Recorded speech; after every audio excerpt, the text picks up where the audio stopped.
Everyone. I welcome you all to this webinar on higher education opportunities abroad.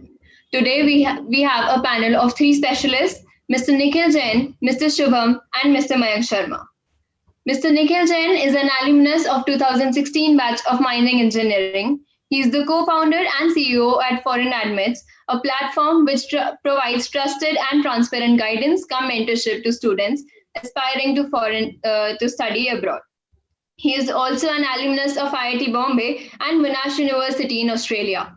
He is appointed as a mentor of change by Niti Aayog and has been featured as 30 under 30 in higher education segment in a national magazine, Brainfeed. Mr. Shubham is an alumnus of 2017 batch of mechanical engineering. He went on to further pursue Masters of Science in Aerospace Engineering at TU Delft in the Netherlands. He specialized in rotor aerodynamics and aeroacoustics, working on the topic of urban air mobility. Currently, he is pursuing his PhD as a Marie Curie researcher at Nottingham Trent University in the UK. Mr. Mayank Sharma is an alumnus of 2004 batch of civil engineering. He did his MBA in University of Navarra in Spain. He is the country head India at Prodigy Finance, responsible for driving their growth and managing strategic partnerships. In the past, he was the managing director of Asia Pacific region with a rocket internet venture and brings him a truly global and diverse experience of working across India, USA, Singapore, Germany, and Spain. We thank all three of you for giving your precious time to come and enlighten us today. I'm sure everyone here is really excited for this session. In case you have any questions, you can write it in the chat box anytime. We'll have a question answer session in the end where they'll be answered. Now I'll hand over the stage to Mr. Nikhil Jain to take the session further. Thank you, Ashika. Thank you, guys. So we are definitely going to talk a lot about higher education, the possibilities. A lot of people have questions whether they can study abroad or not, how they can, how expensive it is. So that a lot of these questions are going to get answered. But before that, since 95 people have voted, where they would want to study. So I'm going to just share the poll with all of you. So this is the current status. At the end of the conference, I might do a repoll just to check if the stand changes or it still holds true. Okay. So yeah. So talking about, yes, Foreign Habits was started with the same vision of helping students. We at IIT, have a great alumni network. You can see two of the very popular alumni on the screen alongside with me. So you can always reach out to the people and get guidance. But often it happens that we don't know whom to connect, when to connect, how that person is going to help us. If the person has no time at all, how do we know? So this is the problem, and it is far bigger on a national scale. And that's something I learned while working alongside a lot of MTech, PhD, and bachelor students nationally and internationally. Something which we feel getting an access to quality education is everyone's right. So that's where we started Foreign Admits. It's more like a mentorship platform, an entire gamut of studying abroad. And at the same time, we also help you understand whether you want to study or whether you need to study abroad or not. How is it going to help? So it's an end-to-end kind of a model. And at the same time, you get an access to international study abroad community, which not only helps you with your admissions, but also on an overall life skill prospects. So I studied from IIT BHU 2011 to 16 mining engineering, and then shifted to petroleum. I never had a mentor to guide me in mining. There was nothing as such I wanted to do. I wanted to explore a new field, and that's where I got connected to a few of the other IIT BHU alumnus, and they helped me to figure out my interest. Having said that, that's the journey which I took up in Monash and in IIT Bombay, and that's where I figured out, I'm more driven towards problem solving, and entrepreneurship is something that I would want to pursue. So I took a call. Last year, I came back from Australia and I joined the venture full time. Till then, it's been a great journey. We have mentored close to 500 students in this 3 years.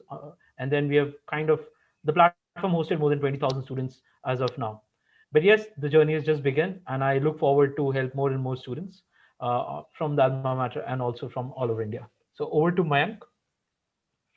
Sure. So I am probably the dinosaur in the room. Uh, I basically graduated a long time ago, 2004. Those were the times when we had no WhatsApp, we had no YouTube, maybe. I guess there was something else, Google videos at that point of time. And if I think about the situation in our hostels, we didn't have internet as well at that point of time, right? So it was so dated. But yeah, I mean, it's been a long journey for me. I've basically, as mentioned by Yashika, I've worked across multiple countries across the globe, and I've been fortunate enough to sort of gain that global experience. And I've joined Prodigy more than a year ago, and it's been a very interesting journey with Prodigy. I think the most interesting part that I feel and I connect with Prodigy is that it's a company which is really trying to make an impact, right? And I'm a firm believer of the fact that education is the single biggest thing which can change your life and also future generations, right? So it's basically the single biggest reason why a generational sort of dynamic can change from one let's say family to another. So that's a mission to which Prodigy is focused on, and that's why we are trying to solve the problem of higher education financing, in the sense that we are trying to make access to capital borderless. And the story is very personal, in the sense that the founders of Prodigy faced the same problem when they started the company. The founder, Cameron Stevens, he had an admit from INSEAD Business School in France. And when he landed basically that admit, he did not have any kind of banks who was able to finance him or support him, right? Because of that, he had to drop his year, one full year, and then for the next year, when he was able to arrange for that financing, that's when he actually went to INSEAD. And at INSEAD, he found many international students facing the same problem, and that's where the idea of Prodigy came along. And since then, in 2008, when Prodigy was launched, since then we have funded more than $1 billion worth of student loans across students across, I think, 120 countries. So still a long way to go. We have done a lot of good work, but we do want to do more and help out students and basically to help them achieve their dreams. So that's a quick summary of my journey, at least with Prodigy. Absolutely. So what about you, Shivam? You definitely stands in the middle of both of us. Yep. Yeah, actually, I think I am the freshest, the most fresh of all three of us. So I joined mechanical engineering in 2013, and yeah, graduated as already mentioned in 2017. And I think I will be telling in the further questions when I will be answering questions like how I decided to go for masters. And when I was reading all the questions by all the students of either first year to fourth year, um, most of the questions I had the same in my bachelor's, and those are the most common questions. And I realized that it is so important to answer those questions. And some questions I got the answer after I did my master's or during my master's. So yeah, and then from 2017 to 2019, I did my master's in aerospace engineering. So I changed my field from mechanical to aerospace.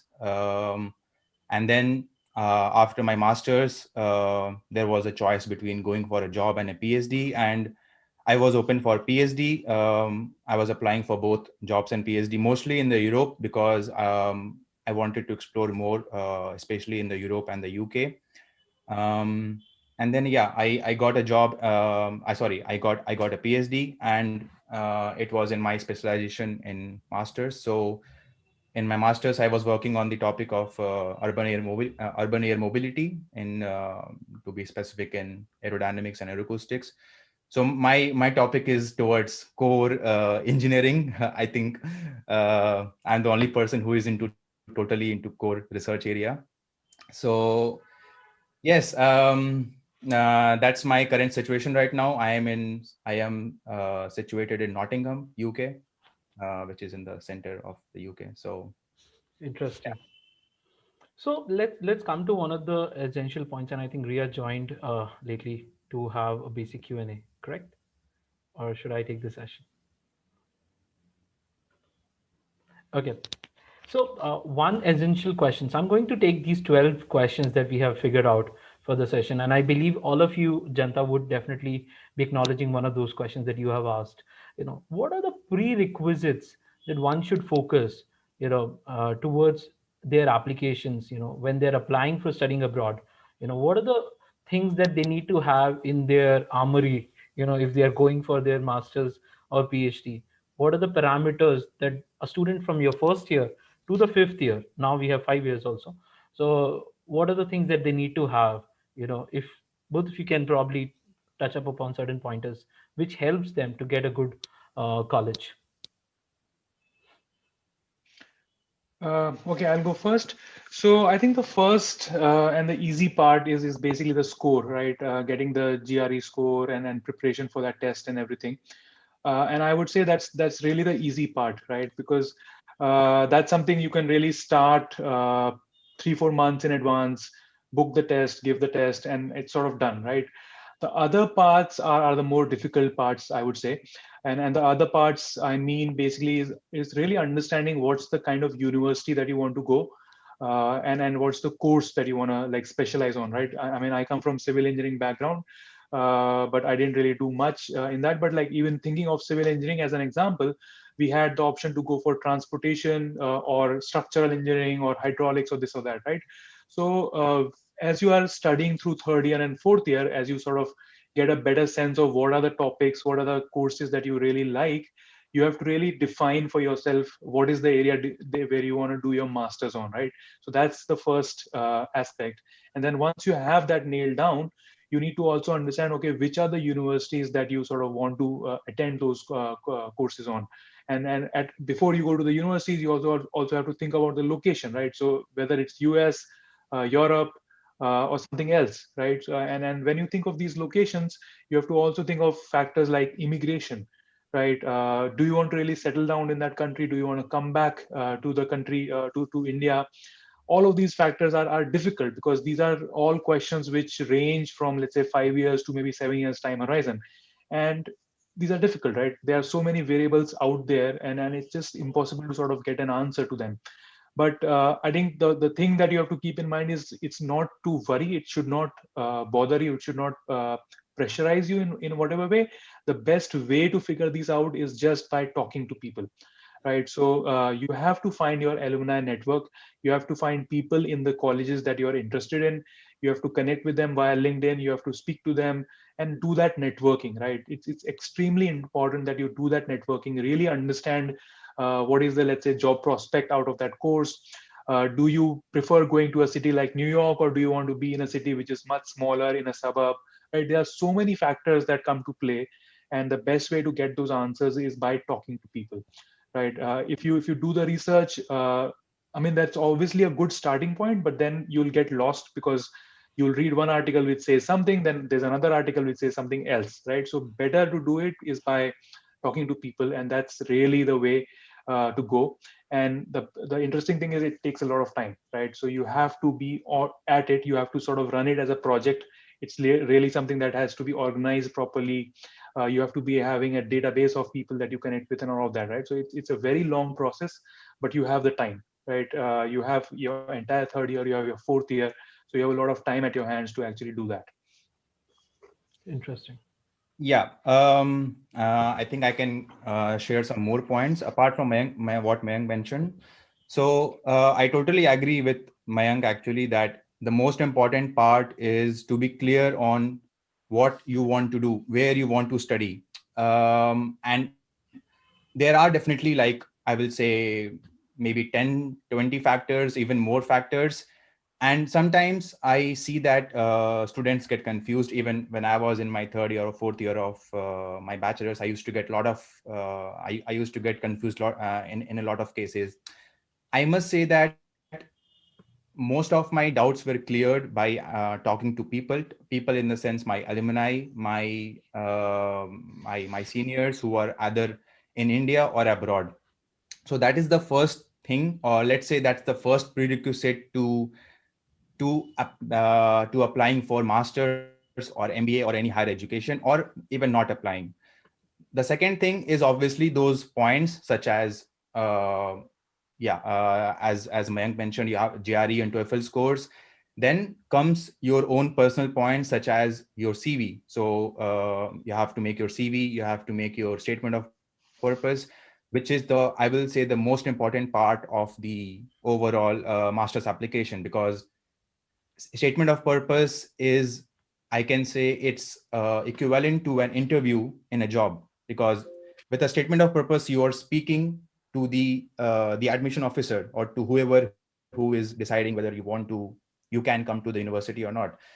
So statement of purpose, recommendation letters, get good recommendation letters under the professors you have worked with, or under a supervisor if you are doing a job. And yeah, make a good CV. Why now? The point about making a good CV, you have to be clear on what you want to do after masters. So sorry, what you want to do after bachelor's, which area you want to study in. So if you have done any projects related to that area, if you have courses attended, internships, things like that. So there are lots of prerequisites, but I will say it's an overall sense. You have to focus on each and everything. Yes, one point may be not good. For example, your GRE score may not be that good. Your TOEFL score may not be that good, but maybe you can improve on all the other things. Absolutely. I think it's a whole bundle of things, unlike what many of the Indian students usually struggle with, that only GRE or TOEFL gonna sail their boat. No, that's not true. People even without GRE, or even sometimes people without GRE and TOEFL, have gotten admissions into many universities in Europe just based on their profile. So your profile building is going to be a little slower but a longer process, which you can't avoid it. The last 3 months, if you're going to plan it, it's going to be difficult. So it's better to start earlier, probably as Mayank said, in your third and fourth year. You're going to make up your mind whether your field needs specialized courses or specialized understanding or not, which many of the engineering fields, fortunately, unfortunately, needs it in India, because specialization is something the whole economy is moving towards. So even if you're mining, mechanical, chemical, they would want to prefer a specialized person for their job. And the pay scale also improves, because in the core we all know, even in civil, mechanical, or mining, the pay scale is not very lucrative compared to the non-core. And that's one of the reasons most of you usually either go for coding and then struggle, or else go for management and then don't like the job. So understand this fact that you need to get a specialized understanding. The world is moving that way. So your bachelor's degree is not enough. Something which I read it in, I think, Wall Street Journal. The master's is now becoming the new bachelor's, and PhD is going to become the new master's. So the world is getting very competitive on that note. Talking about competition, definitely there are so many people applying. 8 lakh, I think, people apply for higher education, and and there are so many universities, and everyone wants to go into Harvard or in the top universities. you know how do you guys think of choosing your university? Is it just based on the rankings? How did you guys choose when Mayank, you chose in the way back when there was not such internet ecosystem, and Shubham, you chose recently where everything is so democratized and information is there. So what was your understanding in choosing your target universities? So man Cool. can start and then Shubham can lead. Yeah. Sure. Okay. Cool. So yeah, in my case, so I had already worked in the US for 1 or 2 years, and then I was like from the US, I had a project in Singapore because of which I had to sort of come back to Singapore. So in my mind, I was in the US during the worst period of times, right? So 2007, 2008, and 2009, I think part of it, not 2007. And those were the depression period almost, right? Like mass layoffs, very difficult jobs, and all of that. So maybe because of that, but then also like because of other reasons, I didn't really enjoy my time in US as much as I'd hoped for, right? So with that in mind, I sort of started looking towards Europe as an area or a geography where I would want to sort of maybe think of studying. And once I had Europe sort of shortlisted, I also sort of it became much easier for me to sort of define, okay, which are the target schools that I want to think of for my MBA. And within that time frame, I had finalized that, okay, London Business School would be one, INSEAD would be another, IES Business School would be the third that I should sort of target and apply for. And then from there, I sort of made a list of schools that I want to go for, right? With Europe as maybe my shortlist. So for me, it was more like a filter applied geographically, which really made things very much easy for me. And that really helped me, right? With ESA, the school which I really went to, the advantage that I sort of had additionally was that one of my, again, IIT BHU alumnus, my classmate from civil engineering, he had gone to that school. He was like 1 year senior to me, so he really helped me and guided me quite a lot. And he showed me aspects of the school which I thought made a lot of sense for me personally, because it sort of mapped to the personality that I am, and that really drew me towards IESC more than London Business School, more than anything else, right? And then the topping for me was also Barcelona. I mean, it's a great city. It's just like the best city in the world. So all of those factors combined, it became a very easy decision for me. Eventually, I had 3 admits, but then I chose IESC Business School. So I think for me it was quite easy. If the framework was different, in the sense if I had to choose from a US university, then the mechanics I would apply would be different. I would have definitely preferred a big city like a New York or a Chicago than a small school, because again, that's more reflective of me. I don't want to live in a suburb. I want to live in a thriving city like New York. So that's a different framework. But I mean, it's up to you what you choose, what you are as a person, and these are a couple of aspects that you want to think of when making the decision. Okay. Yeah. So my story is, I think, a bit more specific, or rather say personal towards me, because I was applying mostly into aerospace engineering masters. And so I started like this. So first of all, the first and most important point is, everyone checks the ranking of the college, but in ranking, you should always check the subject ranking of a university, not the overall ranking. So for example, where I did my master's from, TU Delft, the ranking of the overall ranking of the college is, I think, around 17 to 20. But in aerospace engineering, the ranking is fourth. So that is a thing which is very important to consider. Second thing, when again coming back to the networking part, coming back to talking to our seniors or to alumni, um, I started that actually a bit late. I started towards my fourth year, rather say towards the starting of my fourth year. And at that time, I was already giving my GRE and TOEFL exams. I was preparing for that. And initially, I had shortlisted a few universities from the US. So the advice that I got at that time was, you should have, let's say, three kind of universities. First is like the how do you call it's the yeah, and it's the universities which is the most difficult to get in, then the universities which is somewhere in middle, and the universities in which you are almost sure to get in. So you can shortlist the universities based on these three rankings. And initially I shortlisted the universities from the US, because the universities were good, the courses were exactly what I wanted to study in. So again, aerodynamics, aeroacoustics, rotors.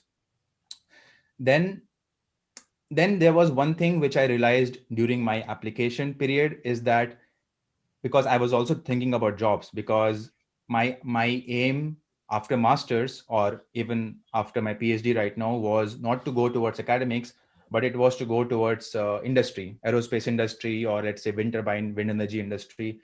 So I was seeing, okay, I got some feedback from the seniors that in US, the jobs in aerospace are highly restricted to US nationals. So if I do masters from US and then I go for jobs, it is going to be very difficult. And a few seniors there, they gave me an example that it didn't really turn out well for them in aerospace. So this is an example of, I think, mostly core areas. Then I shifted my focus towards Europe. I already had a senior in TU Delft, luckily. That was a very lucky point. I applied to 2, 3 more colleges in Germany. I got, I think, 3 admits from Europe. I also got one from US. Again, I contacted my seniors. Where should I go? So I got admitted in University of Florida in aerospace and in TU Delft. And when I was trying to compare, my senior told me that, Shubham, if you have got into UDELF, close your eyes and go there. So that was the reply he gave me. So it is a point which I should mention, that networking is the most important thing, apart from all your personal points, CV, recommendation, SOP. Networking is the point which will give you an exposure to what you don't know, which will give you an exposure to what is outside India, whether you want to do masters or not. So Absolutely. yeah. So just adding few additional pointers to what I, because again, you are just entering into the PhD and you must have definitely related to it. And I directly applied for the PhD. I was like directly entering into the masters didn't make sense, and being a research focused student, I had a like 7 pointer, not a very high pointer. Again, breaking the trend that you don't need a very high pointer to get into the research, but yes, pointers are really important. It kind of makes your task easy. But on the contrary, I had 7 publications in my undergrad, so that kind of helped me to nail down my PhD applications. So yes, your publications, your projects are really important if you're going for an R&D level kind of a masters by research, which we call it. There are other masters also, you can always pick it up, like masters by courses, which is like a year-long masters. Those are more towards the job focused. But if anyone is planning for their masters in the research, or probably looking for an MS plus PhD, which I believe a lot of dual degree guys lately have started picking it up. So focus on getting your final year project getting published somewhere. That would really give you an edge over most of the applicants. And a good LOR, and again a good network, really helps. uh, I can just tell you, like University of Manitoba, we have a senior who is hiring masters and PhD students as we speak in human computer interaction, and he wants to hire predominantly from IIT BH because he comes from IIT BH. So again, the networks are really important and helpful if you're reaching out to the people, just like Shubham got, and even Mayank got from his senior. On that note, networking is going to help you and probably ease down the process for you. There are information which you can easily get it, but networking, the person's opinion is going to matter a lot. What they have done is actually the real thing, apart from the blogs that is there in the market. So coming to the very essential question, which I believe Mayank and Shubham both could relate, including me, how tough is it to change your stream in your masters or like higher education? Let's say someone gave an example like ceramic to data science, considering their formal education was ceramics, and now they want to move to data science. So just as a prospect, because in Prodigy also you kind of worked along with a lot of applicants. So how tough is it to change your streams as such? I think it's possible. From my experience, I know students. I mean, this works especially in the context of US, right? Maybe I am not too much aware of Europe, but generally in the US, courses are designed very flexibly, and the flexibility in terms of the choice is that you can actually pick courses from the same school. Let's say it's an engineering school. Obviously, that's there, but then you can also go to an MBA school which is associated with that university, and then pick maybe one or two courses from the MBA school, right? So all of those possibilities are there in the US, and you can literally design your 2 years of study as you want, right? Maybe the first year is templatized and the first year is broadly fixed, but then the second year, I believe in the US especially, it's very much open, and you can really say that, okay, this is the area where I want to I have my most interest, and this is where I want to really focus on. So in the US, you can definitely do that. And then obviously, if you're doing that, you also have to have some kind of a plan in the background, right? It can't happen in a random manner. You have to have somebody guiding you. You have to have somebody telling you that, okay, if this is the outcome, right? The outcome is important. What are you changing towards, and what do you want to achieve after you change, right? So if you're looking for a job, you need to have people in specific companies who are telling you that, okay, in this company, these are the 5 courses which are important, so you need to take these 5 courses and then complete them with A grade or whatever, right? So the point is, if you're making a switch, you have to have a very, very solid plan in terms of where do you want to go after making that switch, right? You don't want to be in a situation where you make that switch and then that switch sort of puts you in a place where you are sort of in between two places, right? So you have to really do it very carefully. It is definitely possible, especially in the US, is what I would say. Yeah. Interesting. So The answer to a short answer to the question, to this question, as Mayank already mentioned, that if it is possible or not, yes, it is definitely possible. I have actually a lot of examples, people changing from, well, even I changed from mechanical to aerospace, which is still not that big of a change as compared to, let's say, one of my friend changed from, I think, civil from robotics, mechanical from robotics, civil from, as Nikhil mentioned, civil from data science, things like that. You can definitely change. Now, coming to the point, how it is possible. So you have to, so you need to see it from the perspective of an admission officer of a university. So if he is seeing your profile, he checks, okay, why should I give admission to this person who is from a different bachelor's degree to another degree. So you have to prove, you can prove, okay, first of all, the most important statement of purpose, you have to make it clear why you are doing a change. So let's say, for example, I did my mechanical engineering. I told, okay, I gained this and this experience. I did fluid mechanics course. I did thermal engineering course. And that gave me a good perspective into where I want to work or where I want to study. And because of that, I am choosing aerospace engineering. And I also mentioned a few online courses which I took. This is one example which you can mention in SOP. Regarding internships or projects, you can do that in your, I think, in when I was in IIT we have to do internships at the end of second year and at the end of third year. That is, those two things can play an important role, because that you can if at the end of third year, or let's say in a third year, you are sure that you want to go in a particular field, then you take an internship in that area at the end of third year, and you show that as an experience that, hey, I have this experience in my bachelor's, and this is one of the motivation I want to do my master's in this area. So you have to build up your profile. You have to plan, as Mayank mentioned, you have to plan properly, that how you want to bring a change. First of all, you need to be sure you want to change, and if you want to change, you have to plan your profile in that way. Interesting. Yes, absolutely. There has to be an alignment. You can't just wake up tomorrow and say this. Everyone's doing data science. I want to do data science. Something which I see a lot of times. Unfortunately, students, you can't do things just because everyone is doing it. Figure out your choice and also have alignment. That way, you get maximized chances of good admit and probably good scholarships. So there's one thing that is also being considered. Again, this is again very essential question. How beneficial will it be in terms of getting a job and settling down? And is it like worth it, or should we work in India? Your personal perspectives. Both of you have studied abroad, lived abroad, for a considerable amount of time. So, how is it beneficial for students who wants to go? Can you guys show them certain pictures or instances from your life that this is how people have done it? Uh, so you're saying that like should the students work for 1 or 2 years before going to the MS, right? That's the question. The question is predominantly, is it beneficial to get a job outside and then settle there, or should we come back and work in India? Oh, okay, okay. Well, I mean, that's a really personal choice, right? I mean, I don't think either me or Shubham can answer that question for you.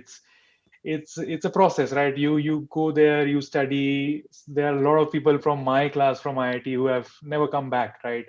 But then there are others who have also come back, right? So it's really personal. It depends on like thousands of factors, and I would say the bigger chunk of those factors are personal factors. They're not Okay. professional, right? So Hmm. I think you shouldn't worry about that so much. You just like have to think of maybe the 3 4 years from now, right? Which is basically getting into a good school and getting that first job out of college after the masters. And really, if you are able to look that far and plan that far and really ensure that once you have completed that degree, you are able to crack a good job in a good brand, I think that's where you start of rethink about that question, right? You spend maybe Hmm. 2 3 years in that company. If you continue enjoying it, if everything is good, then you stay there. If not, then you can always come back, right? I mean, for people like you, it's not a problem. It's up to Absolutely. you what you decide, right? It's really up to you. So don't worry about that, is what I would say. Yes, this question is actually very big because, and there is no specific answer. I mean, basically what Mayank has mentioned, it is so personal, and it so varies from person to person. So, and I can give an example that if someone asks me right now, I'm doing a PhD after masters. If someone asks me, okay, Shubham, where do you want to settle down? And I will say, I am still not 100% sure. I am still exploring. So when I was in my bachelor's, I think especially in my third year, so I did an internship after my second year. I came back to the college in my third year, and at that time, I had a very big confusion. Okay, what to do? Whether to go for masters, whether to go for job, whether to go for masters after job, whether to take MTech in India, whether to take MS in India. There are so many options. One thing, again, I was talking to a few seniors, especially at that time in my seniors in fourth year. One thing I realized that I was thinking too ahead in too far away. Like, let's say I was thinking 10 to 15 years away, where I want to settle down, where I want to marry, where I want to spend my whole life. I think you should always plan, maybe I will say 3 4 years ahead. Let's say at max 5 years ahead, or I think 3 4 years is a good time, because you cannot really plan very far away. Now, if you are sure, okay, you want to plan 3 4 years ahead. Now you see what you want to do in the next 3 4 years. So if you first of all, again, you decide the area you want to work in. You see if you want to go abroad or not. You want to stay in India. Maybe you want to get some experience, job experience in India, and then go abroad. You can decide like that. Secondly, a lot of students, I realized in the past 1 or 2 years, when I talk to my juniors, is they are afraid of taking a risk of going abroad because they are not sure what is going to happen. So yes, I can say there is definitely a risk. I also took a risk. And the motivation of, so you need to have a motivation of going abroad, because you need to remove that risk, right? You need to overcome that risk factor. So you need to have a motivation, and the motivation will come from whether you are like, whether you really like the area in which you are trying for masters. Also, whether you like studying or not, because one important thing which people miss before applying for masters or deciding to apply for masters is you need to study in masters. Masters is a specific topic. Yeah, even it's almost like a PhD also. So you need to study, you need to read books, you need to read publications, you need to study a lot. So you need to, that is also one of the most important factors, because I know a few students in my master's college in TU Delft.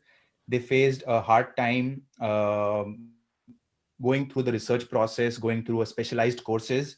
Ultimately they did it because yeah, I mean, they had a motivation, but some students face a hard time. So you need to be sure whether you want to study or not. And after you are sure about these points, then you can decide, okay, now I want to go for masters. And after 3 4 years, whatever exposure I have, whatever experience I gain, then I can decide for the next 3 4 years, something like that. Interesting. Yeah, I think personal motivation has to be there. And again, studying abroad is definitely a bold step, but the positive sides of it, which I can tell you, the exposure you get, the cross cultural environment that you get, the kind of friends you make. Trust me, one of my previous startup won the first prize in London Business School, despite us not even able to travel to London, just because of a network that we had who traveled for us all the way to London, and we won the first prize. And those are the kinds of valuable networks and connections that you want to build. And again, this world is all about networking, honestly, nowadays. And you get to also broaden your thought process. There are fields beyond data science, there are fields beyond core engineering, there is an overlap of application based fields which are heavily in demand, but not a lot of people know about it. So those are the things that you essentially get to know, get to learn, get to build stuffs more easily, more lucratively, than being here. So definitely It's a high risk somewhere, but it's a very, very high reward if you plan. The ROI that you get is predominantly very good. Talking about the ROI, this one very interesting question. I think, Mike, we were just discussing before this. Is it better to pursue a master's degree just after your bachelor's, or how do one decide when to pursue their next course or master's, before like taking a year or 2 years experience, or it's what's the framework, for masters and MBA on that note? Hmm. So MBA is different, completely different ball game, and MS I would say is different. I think the in MS, in terms of MS, the at least from the data that we have with Prodigy, the biggest chunk of students that go for MS are immediately from the college, right? They are at maximum doing like 1 year of jobs, and then after that they go. So MS is, I would say, very very straightforward. MBA, the answer is that it really depends on when you're ready, right? There are people like, I mean, again, it also depends on US versus Europe. In Europe, the average experience is 4 or 5 years for MBA of work experience, and in the US, it's a bit shorter. It's typically 2 to 3 years. But yeah, I mean, ultimately, you can keep all the statistics and data aside. You have to really look within yourself, right? Are you ready? That's the main question. Are you prepared? Are you motivated? Those are the questions that you have to answer for yourself, and that's really when you sort of get into that whole, let's say, momentum, where you are able to sort of do all those things that are required for you to get into the school that you're wanting to, right? It's a lot of work. It does not happen without that full push from your side. So really you have to think of, are you ready or not? And if you're ready, you will basically do the drill. You will wake up at 6 in the morning, write those SOPs, and do everything that is required to be done, right? And that is when, and that is the only way you will succeed. So you have to really think of that framework. Absolutely. Yeah.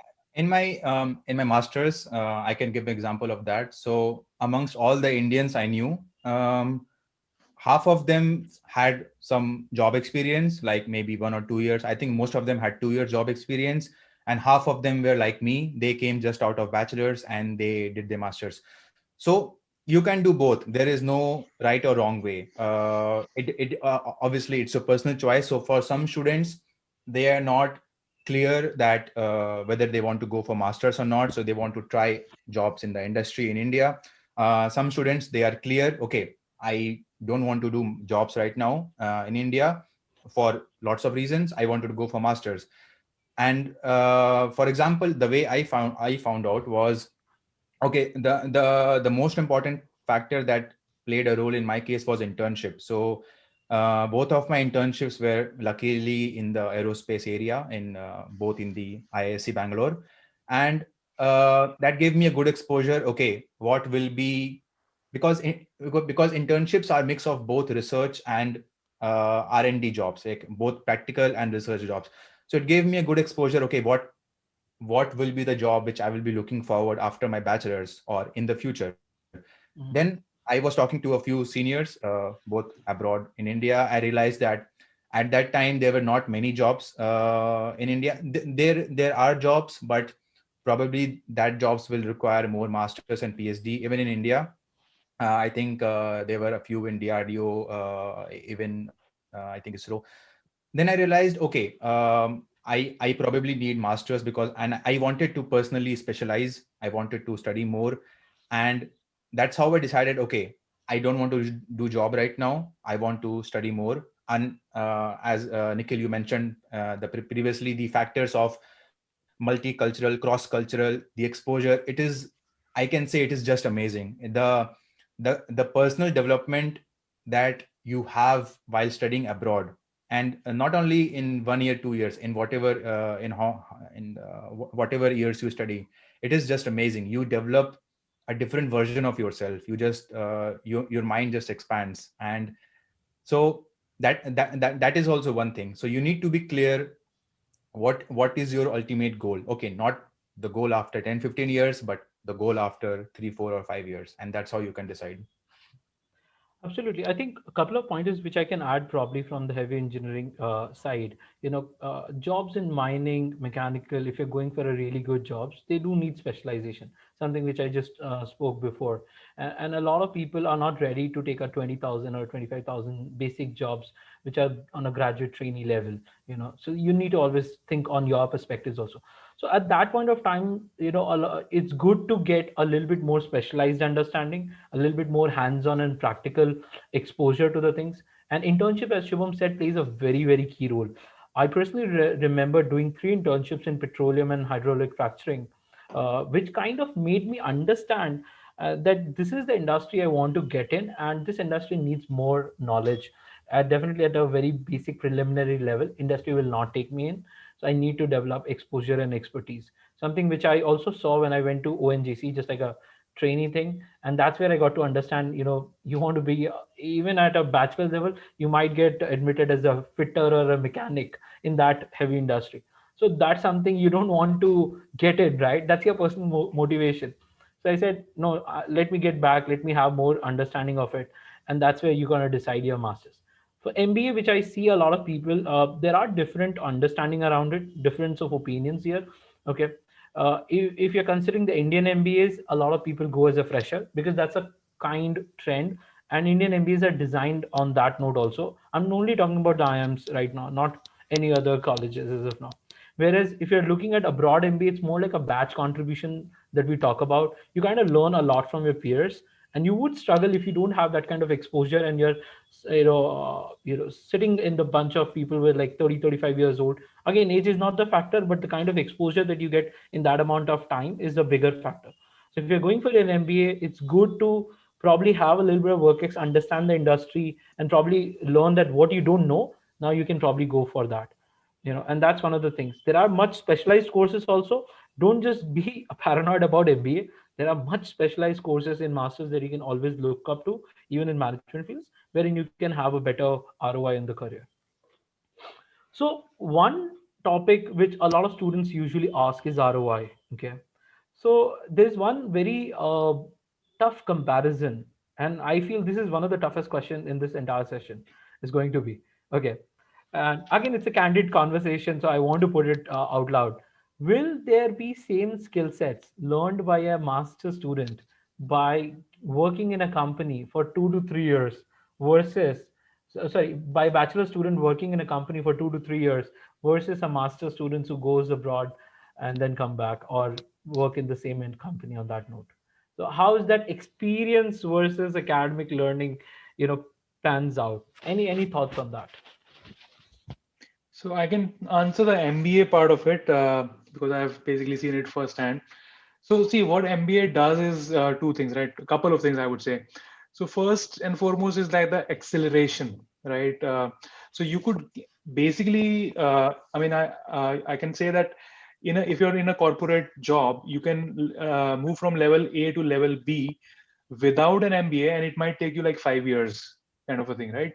But if you do that with the MBA, that basically accelerates your growth. That's the difference, right? Because MBA is like whatever it is, right? An MBA from Harvard Business School or from a Stanford is a stamp. End of the day, right? It's a very, very big stamp of approval that, hey, you have basically got the understanding of how business world works, and then you are now fit for a different set of roles, right? So for MBA, the answer is very, very simple. It's just an acceleration in terms of how your career progresses, and it literally takes you to 1 or 2 levels above of where you were, and then gives you that kind of exposure, opens up you up for a different kind of league, so to speak, right?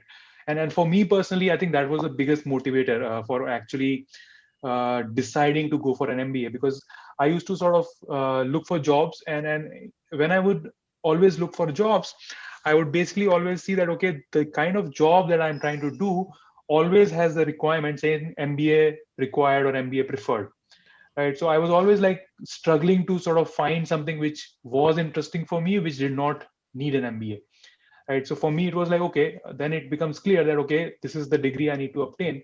And once I had that, that sort of pool of jobs opened up for me, right? Did I learn a lot during the MBA? The answer is always debatable, right? Because conceptually, you never go deep on a particular topic in the MBA. You are always touching on subjects. You will touch on accounting, You'll touch on operations, you'll touch on this and that. There'll be introductory courses, and there'll be maybe one or two more advanced courses that you do. It's a lot of breadth. It's not about depth. MBA, right? The other thing that it gives you is the network, the exposure, the friends, connections. You have colleagues who are sons of I don't know, presidents of small countries and all of that stuff, right? So so it's a lot of exposure, it's a lot of fun, and it's good 2 years, and you learn a lot, and you come out as a different person altogether. So it is definitely acceleration, I would say. That Interesting. would be my answer. Yeah. Yeah. So I'm talking about MS, something which we both could relate to. Yeah. What's your pointers on this? Yes. So as Mayank mentioned in MBA that it is more about breadth rather than depth. I think MS is opposite, right? So Yeah. MS is more about depth rather than breadth.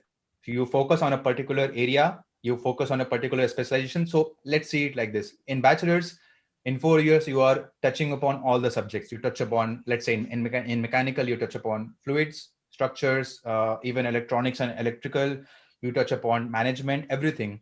Now in masters, you pick a particular topic, let's say structures, you focus on that particular area, you do specialized courses in the 2 years in masters, and then you become specialized. So that is one thing. Now comparing the skills, so the question is that whether the skills gained in job and skills gained in masters, um, a short answer would be actually no, because the environment in job, and let's say an environment in the industry and an environment in the in an academia is quite different. Okay, they both are relatable, but it is still different. For example, I did an internship in GE and GE aviation during my masters, and the environment there is much more fast paced. They want to finish, they are very time limited. They want to finish projects in time. You have to manage projects, you have to deal with people, all in a short time, and you have to manage well. In research, or let's say in masters or even in PhD, you gain skills more towards research. So how do you find a solution to a problem? So let's say some structural part of a propeller, or some structural part of a beam is not good. So how do you improve its properties? You find out the questions, you read papers, you find out the solution, you implement it, you validate it. So it's more a research skill. Now, talking about a relation between these two. So it again, it depends on which industry you are going. So maybe if you're going after bachelor's directly for a job, as you mentioned that the type of job you get after bachelor's, it may not be like up to the skill you require. But if you go after masters, you will actually use all those skills you gained in the masters for the job. So I know the companies who take master students, they give those positions, such as the R&D positions, which are actually using the skills gained in masters for the application in the industry. So again, you will not do deeper research, but you will still use your skills from the masters in the industry. So yes, the skill sets are different, but they both are relatable. Yep, I think the broader pointer is acumen. You kind of develop an acumen in that industry, in a particular specialization. And industries do need that acumen, and which is something you would get in a specialized knowledge. So I see a lot of questions also, and something which I believe Mayank would be the right guy to answer is the ROI, the planning, the expense around it. How do a student probably fund their masters? Talking from the loan, because scholarship anyway we both gonna easily touch upon that, but regarding the loan, which is I believe a bigger question, and there have been hundreds of rumors around it. We Indians usually shy away from loan, honestly. Oh, it's a loan, we're not gonna take it. But then how's the perspective around planning those educational funding and the loan perspective? Mhm. So with regards to loans, right, I think it's again a lot of, as you said, Nikhil, a lot of misconceptions and misunderstandings. But I think the loan process generally, at least at Prodigy, the way we have designed it is extremely simple and straightforward, right? Before I go into that, maybe another perspective, right? So for folks like yourself from for ITNs, it's also very common that you end up getting a scholarship, if not in the first semester, but then in the second semester, right? So in your cases, more likely is that you will actually not need a loan. But in case you do, it's nothing to be worried about, right? It's a very straightforward process. It's a very, let's say, painless process the way we have designed at Prodigy. And you don't need a collateral, you don't need a cosigner. You just need to go online on prodigyfinance.com, create an application, and it takes you 30 minutes, and you'll get a loan quote from us. Right. Once you get a loan quote, it will tell you that okay, this is the terms of the loan, this much rate of interest, this much period of repayment, and this is your monthly EMI kind of a thing. And if that looks good to you, you can actually say that okay, I want to go forward, and then submit your documents. Once you submit the documents, it's verification of those documents, which happens in like 10 days, and then you get your loan approved. Right. Once you get the loan approved, the next step is we'll send you a loan agreement letter when you are already in the country of study, not now. So that's the time when you actually sign the loan, right? If you decide not to go, if you want to go with some other lender, you can choose not to, right? So the commitment only happens once you are in the country and your visa and everything is finalized, right? So that's when you sign the loan agreement. And once you sign the loan agreement, we send the money directly to the university. So it's a very straightforward, painless process. Coming to the ROI bit, it does seem to be very daunting because obviously the amounts are large. We're talking about 40,000 US dollars per month, sorry, per year kind of a expense. But then on a larger scheme of things, right, when you look at it, it really is not that big of a deal.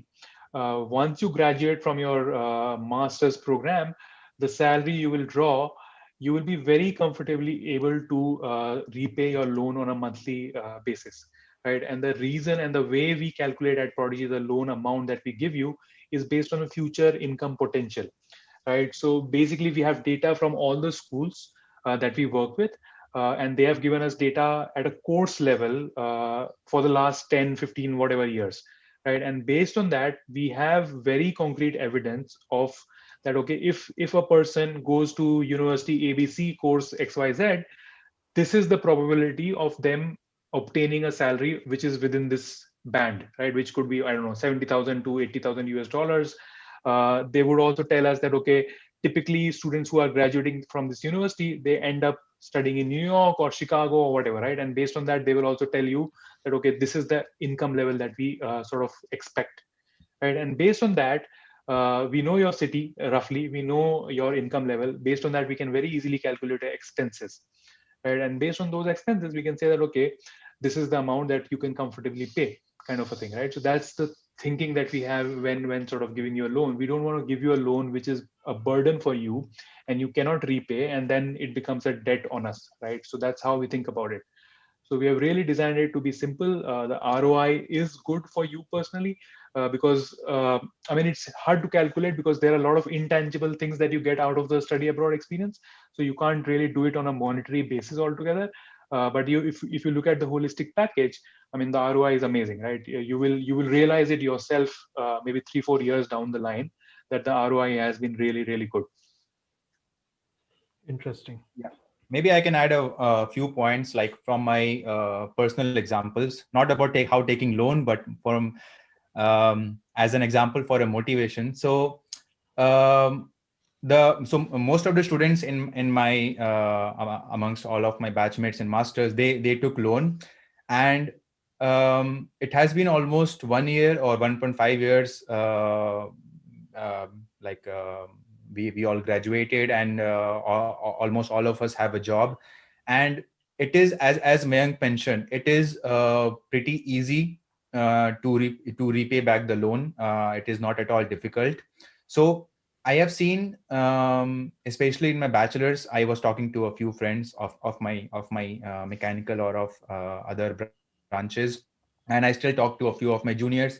They are a bit afraid to take that risk of taking loan, and because they are not sure, okay, whether I will get a job after studying masters, whether I will whether I have to do a PhD. So yes, there is a factor of risk and fear, but I must say that uh, if you are sure, if you are planning well, so again the point comes down to, if you are sure about which area you want to study, if you are doing good in that area, if you are doing masters in the area you like, then you afterwards you will apply for jobs. Even if you apply for PhD, even in PhD, I think it's pretty easy to pay back the loan. It's not at all difficult.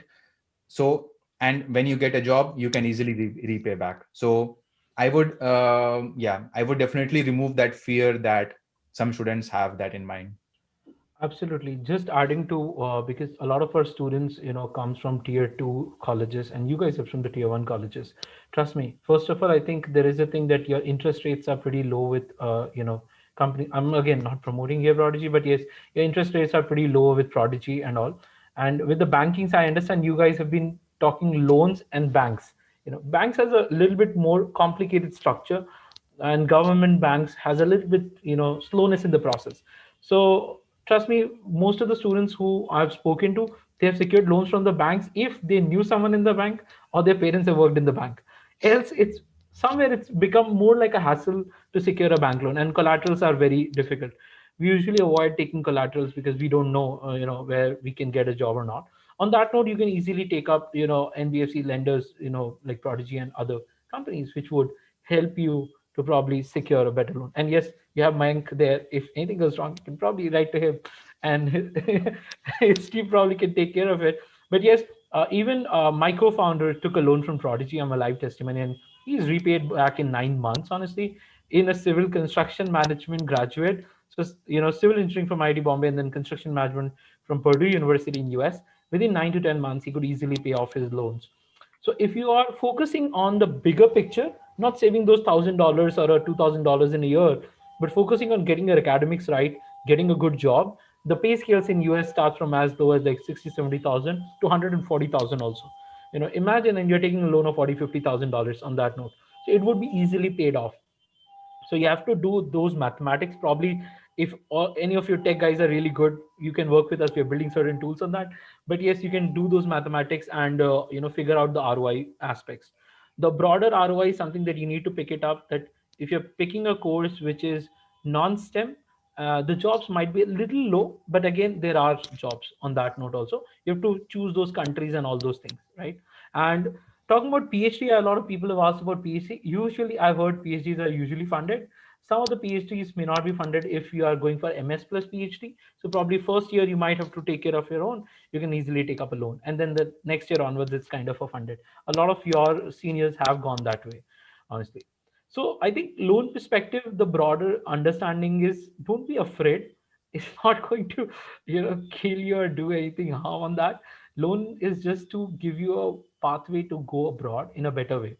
Yes, scholarships are there. For scholarships, we're gonna take next 5 minutes dedicated on scholarships, so that you kind of get that crux which every student dream of.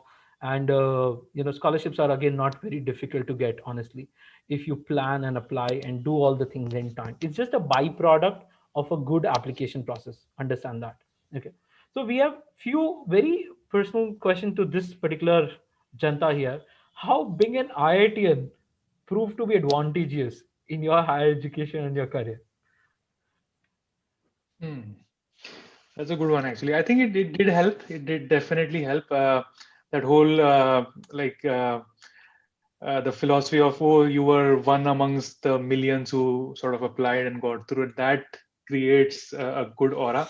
And then the AIR also, it's pretty interesting, right? Oh, you had a rank, all India rank. Well, that was also quite powerful, right? So I think that it does help, and the brand name is quite prominent nowadays because of like all our alumni globally, not only BHU but all IITs in combination. So people definitely, wherever you go, be it Europe, US, people do know IITs, right? That's a given. So coming from one of the IITs is definitely helpful. And then I think generally, I think it also gives you a sense of confidence yourself, right? It's more about yourself, not about others always, right? So I think very quickly, once you get into your class, you sort of realize that you as a student, or you are strong in certain aspects, right, as compared to the others, and that gives you confidence a lot, right? And I think that was for me quite helpful. I mean, in the first semester, there was a like sort of uh, case we had actually, which was all about IITians, right? It was a marketing case we had. I don't know which school published it, but we had it in the class. And then towards the end, it was like talking about IITians and how smart we are, all of that crap. And then and then the professor was like asking, like, how many people coming from IIT in this class, and it was just me, right? So I was, I mean, a bit shy and a bit afraid initially, but then I like raised my hand, and then like everybody was a bit of in awe. So it does help, right? It's really helpful to have that sort of background. uh, but yeah, I mean, you have that. I mean, one very big sort of battle won. So just leverage it, right? Take it Yeah, as a strength, and don't sort of not use it. I would say just use it practically and tactfully. absolutely. Yes, I actually agree with Mayank about using that leverage, because that is one point which is by default with you. So it is by default you already have. So you have that point. But actually, my experience was a bit different. So in my case, actually, I don't think the being an ITN played a very big role. And the reason was because I think in my batch there were around 20 Indians or something. Yeah, and I was the no one two. Yeah, I think out of 20 or 22 Indians, only two were IITians, and rest all of them were, I think, from other different colleges. One was from NIT, if I remember correctly, and rest all of them were from different colleges.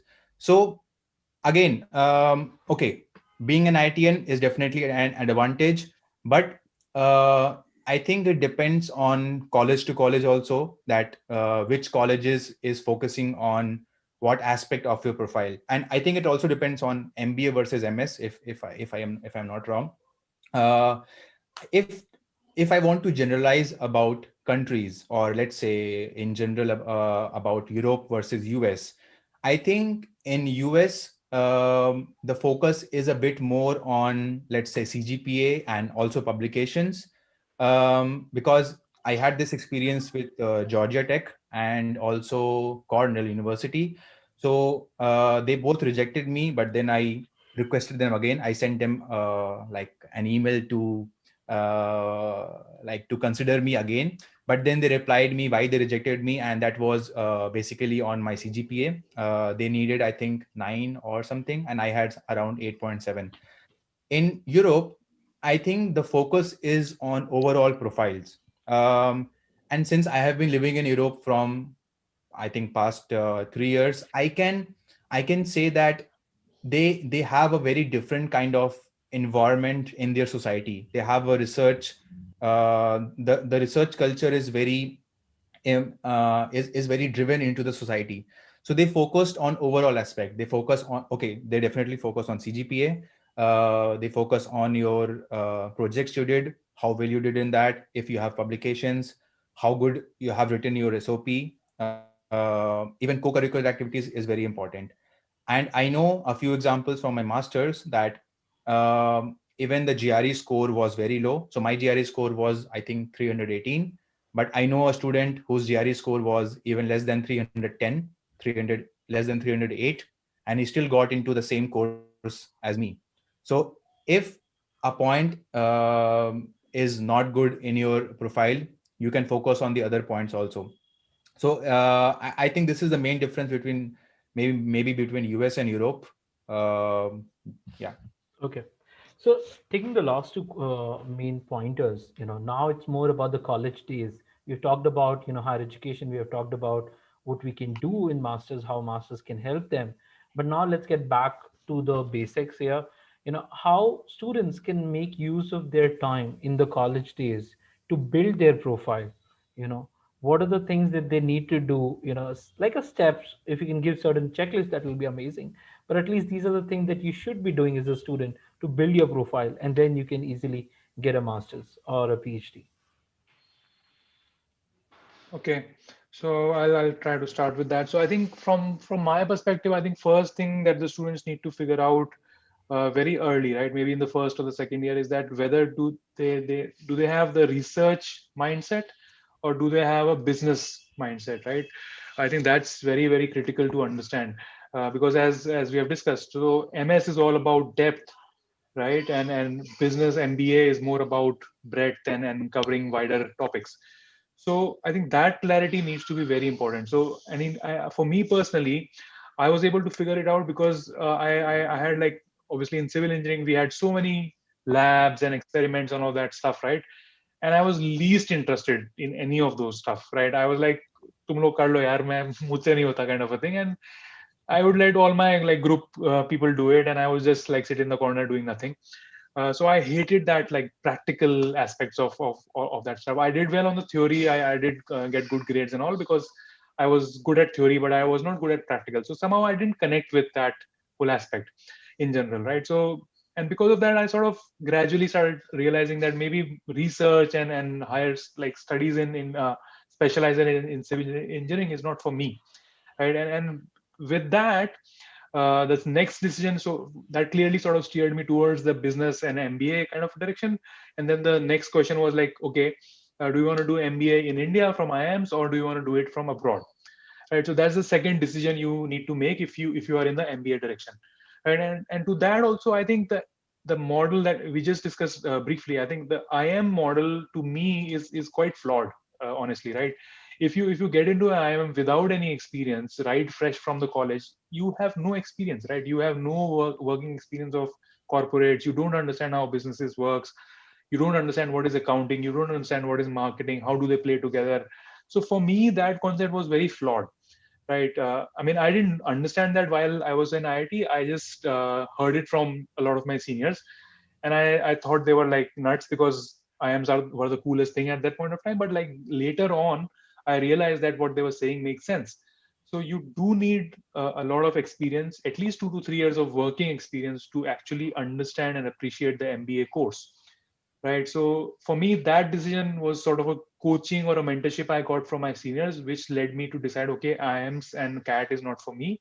I'll probably build a profile for myself, which is another 2 3 years, and then eventually try to go for my MBA from abroad. So for me, that was the sort of decision point, right? And that gave me a lot of time as well, right? I didn't have to sort of immediately do a lot of stuff during my bachelor's. I had a lot of time during the corporate, in which I could build my profile. Right, now, coming to the original question, sorry. So I think the original question was about, like, building your profile, right? So the answer to that is really, if you know that you want to do research and you want to get into masters in engineering related field, then it's all about, I think Shubham can answer that better, but it's all about, like, papers, getting good relationship with your professors so that you can write the recommendation, uh, and just like going into depths, right? Yeah, just picking a topic, figuring out what is interesting to you, publishing papers and journals and all of that stuff, right? So you have to really do that well, really get one or two professors who really like you, so that they can guide you honestly and truthfully, right? I think that is most important. Yes. So regarding the time, how you so the question is like how you utilize the time during the college. So maybe we can divide the answer into like year by year. So let's say, and I can give personally my example also in between. So when you are in your first year and also in your second year, you are like, you are fresh. You have a fresh mind. You don't know anything. So the first thing you have to do is explore. You have to explore so many, as many topics as you can. So I remember in my first year, I used to join actually a lot of clubs, but then I left a few clubs because it was difficult to manage so many clubs. But I was part of maybe, I think, 2 or 3 clubs. It maybe aero modeling club, or robotics club, or maybe even some social clubs. And that was a good starting point. Okay, even if it was just for a hobby, it was a good starting point. Coming to my second year, I focused more on the courses. I started figuring out, okay, what actually is mechanical engineering, what are the individual topics. So In the second year, probably you can start more on the courses. You can also continue with your co-curricular activities, because it's a good it's a good personal development also, when you're doing some voluntary or co-curricular activities. Then parallelly you also start focusing on the courses, your projects, and if you have to do an internship at the end of second year, then you see which area you are the most attracted to. Okay, it may not be the final goal of your masters or PhD, but you can still prefer one course or prefer one area and go for an internship. And during the internship, you can figure out, okay, this is my area or this is not my area. In the third year, you actually focus on well, if you're doing masters, if you're going for MS, you start focusing on more into depth. So you start figuring out, okay, I like this area because I have experience from previous projects or previous internship. You start focusing more on projects. Again, the topic of professor, you talk to a few professors. Hopefully they like you and they help you with different topics. Again, there will be, I think, another internship at the end of third year. If so if in the third year you are sure which area you are if which area you want to go in, you can do an internship. It will be a good experience. You have your bachelor thesis. So you see that you have to keep on building the starting from the first year till the fourth year, you have to keep on building all of these aspects. And in between, obviously your choices may change, and the reason for changing those choices will be your experience, and the experience will come from your exposure to different areas. And when you finally come to fourth year, you start gathering all the data which you have, all the CV, SOP. Yeah. Okay. Perfect. I think I've given all of you guys in the chat. I wanted to cut short this particular thing. So I made a matrix of what are the checklists that you can do. And not all of you can do all of the things, but again, these are the few pointers that you can do. Profile building, it's all about projects, internships, TA-ship, RS-ship, publications, conference, events, this your research papers and all those things. So I've given the checklist for all of you, so you can probably download it, and probably in the email I'll send it across the presentation also, which we have. That something is going to be there. One small question. I think we're gonna start taking for 5 minutes all the questions which you are getting on the chat. So, but before ending this and before opening up to the 5 minutes Q&A, just need to understand two most essential elements for the applications. Okay, what are the factors that increases or gets the weightage in the applications, like we understand it's a holistic applications, but then what are the things that universities look towards country to country? You have studied I say, and is from TU Delft and also from Nottingham, studied from Australia. So what are the things that you believe is being seen in the applications, and where students can probably focus on to get a better admission chances or probably a good scholarship? And then we'll close this session. Sure.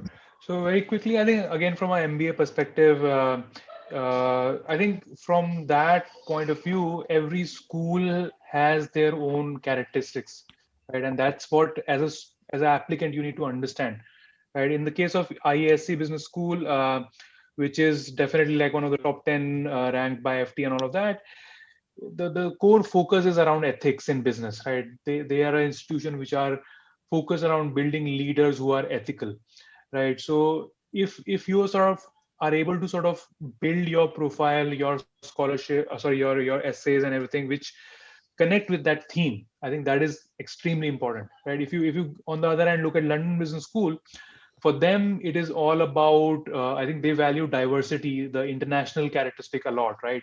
They have essay questions which say that, hey, uh, when was the time then when you worked in teams which had international people in the team, right? So for them internationalism is like the biggest factor.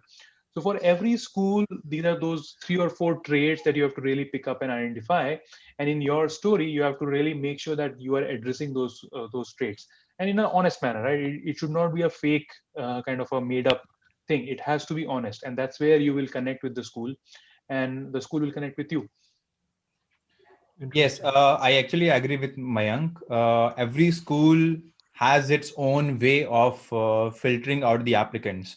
So, for example, TU Delft, well, it definitely looks on the overall sense, but I think the most focus is on not on the CGPA, it's actually more on your experience. So, either it can be from projects, it can be from internships.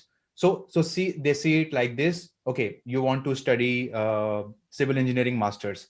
Do you have any experience? How did you decide doing civil engineering masters? So you have to prove that. And I think they see, maybe they see your SOP, they see your CV, you have experience, you have projects, you have if publications, it's even better. I didn't have any publication, so I proved it via my two internships and the projects, my bachelor thesis. Maybe other colleges, I think in the US, as far as my experience is concerned, they focus a bit more towards CGPA and publications. So if your CGPA is good, you are well and good to go into like maybe Ivy Leagues or any other top colleges. So now the question comes, okay, how do you find out about all these points? Because there are, if you're applying for 10, 20 colleges, you cannot figure out every of them. So, well, again, talking to networking, you talk to seniors if they are in a particular college. I talked to a senior in TU Delft. I talked to a few seniors in US. How do they apply? Which one is more important? For example, as far as I know about Purdue University focuses more on the overall, because I think one of my senior got into Purdue even with less CGPA, but I think a few universities in Canada, I think University of Toronto or some other college, they focus more towards towards grades. So yes, it is varying a lot from the university. So you have to check that point actually. Interesting. I think the whole conversation, comes around to the network, to the alumni, talking to the people, and also doing your own research upfront, taking a little bit of time, and not taking your seniors' SOP and tweaking it. Okay, don't do that. Most of the admin committees that we have worked with also in past, they know it. Okay, so start answering those questions. Why do you want to study? When did you felt you wanted to study? Okay, what preparations did you do to be able to come up to this conclusion that you are fit in for your masters? What did you see in this particular university in the course, and how after doing this course you are going to do certain things in your career and probably make a change or an impact, to your own life or to the society? These are the 4 5 broader questions. There is no rocket science. You just have to be very realistic in answering them, and then you can probably showcase it to your seniors, or your alumni, to just polish it a little bit.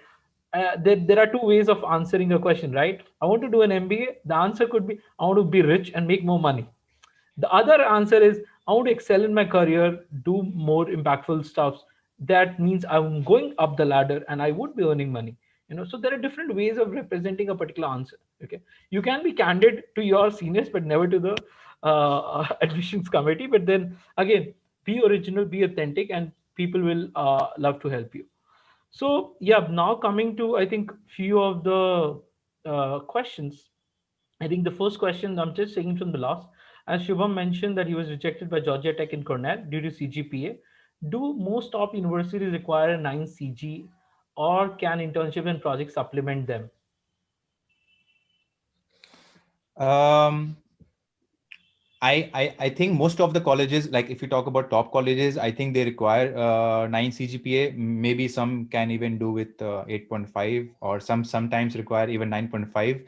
So yes, I think they focus on CGPA, but again, there are a few colleges which are really good. One personal example I know is again Purdue University.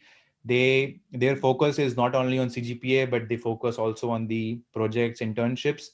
So yes, so what you can do is, let's say if you have a good CGPA, so yes, you give a shot to the one or two top colleges, like I did for Georgia Tech and Cornell.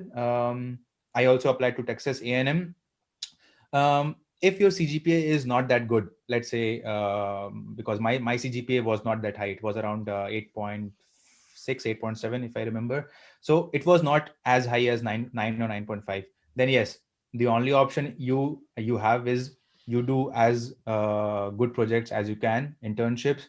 You relate your projects and internships to the area of your masters. And yes, you can still give a shot to the top colleges like I did.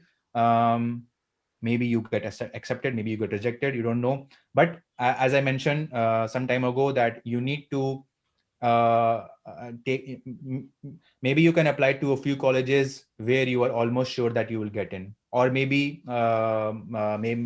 some medium colleges where you know that your projects and internships can supplement you. Absolutely.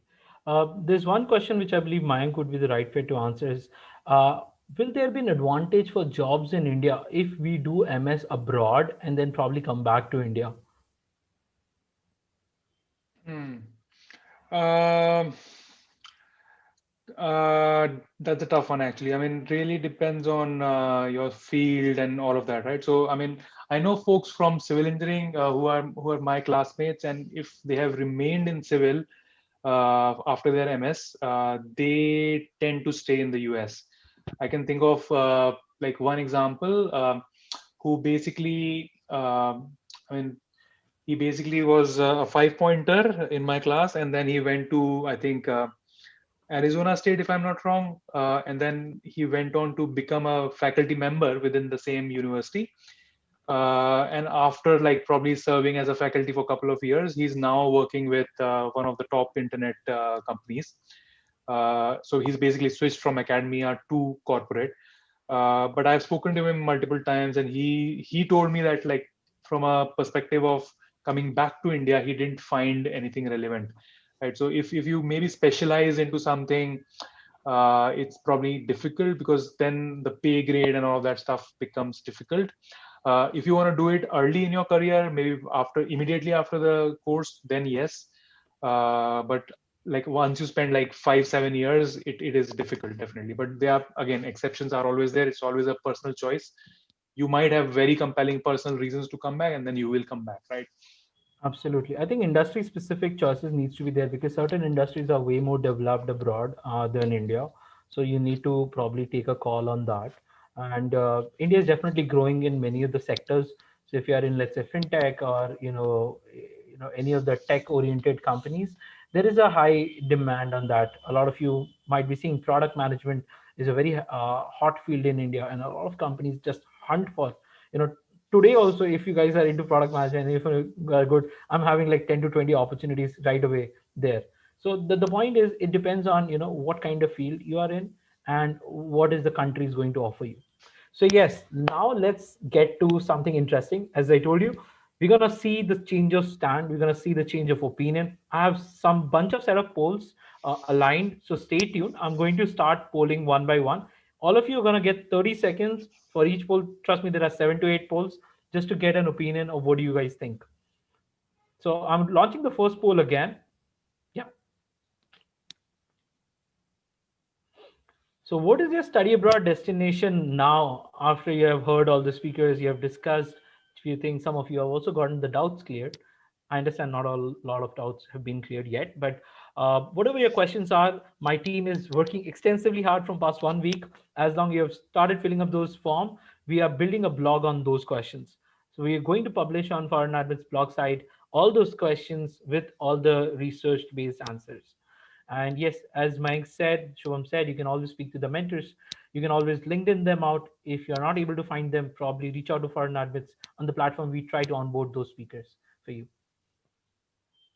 So, yep, I'm going to end the poll now. Just 12 of them are remaining, guys. Hurry up, hurry up. We have 2 to 3 more polls ready. Okay.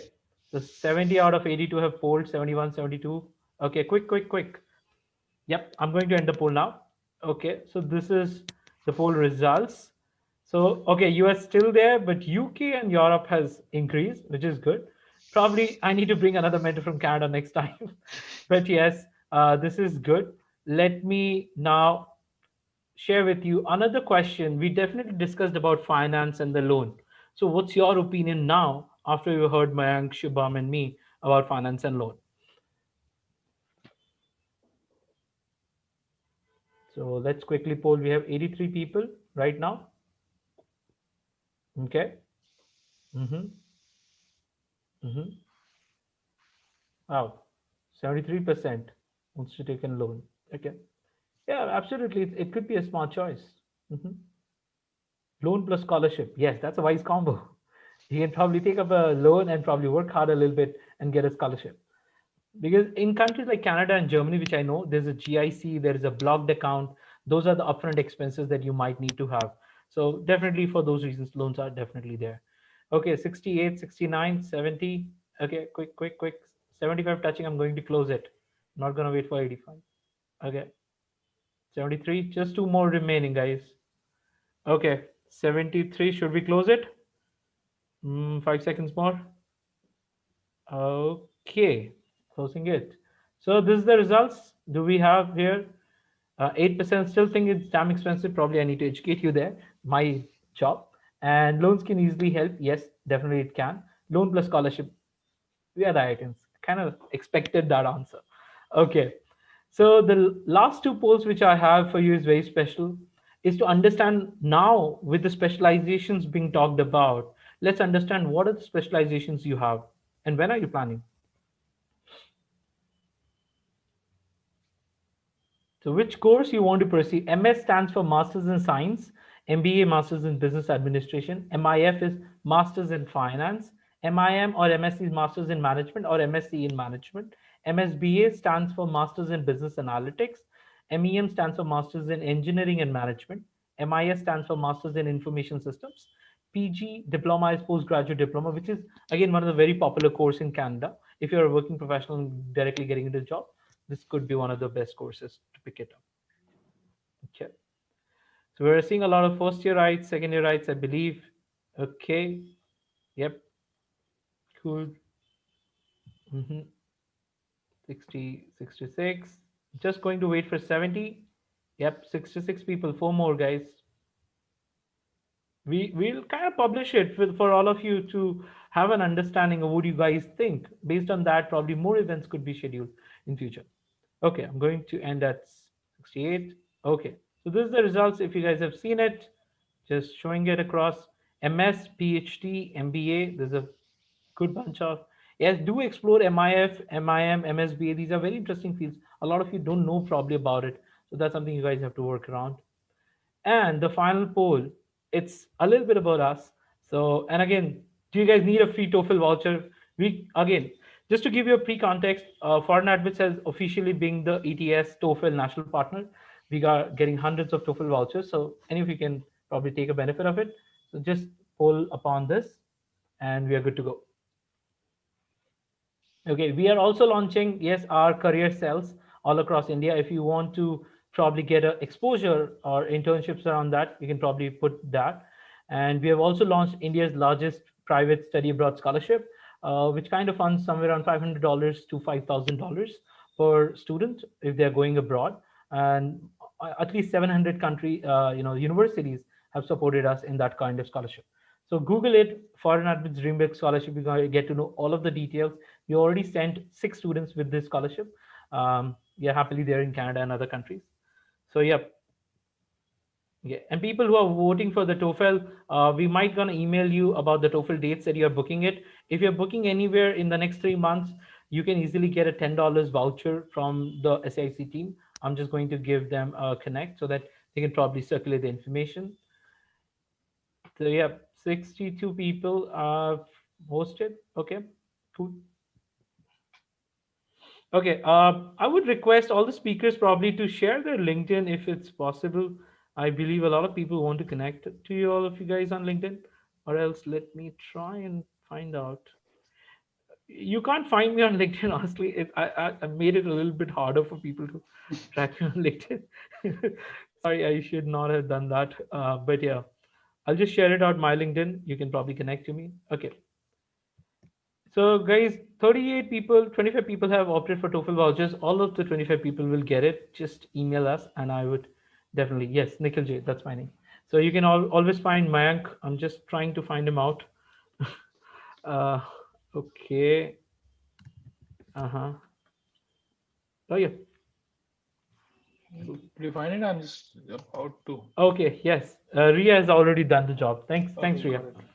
Perfect. Shubham, if you can share yours. So that's going to be it. All Thank you, right. guys. So I think now I'll end from my side and I'll hand over to Ria and the SAIC team for amazing organizing this session. And probably there are some more surprises they might want to talk about for the next events. They can probably share it. Thank you, sir. First of all, Team SAIC would like to thank all the panelists for this fascinating and engaging session. We are all grateful to Mr. Nikhil Jain for helping us conduct this session in the best possible manner and for imparting his invaluable knowledge on how to get admitted to foreign universities.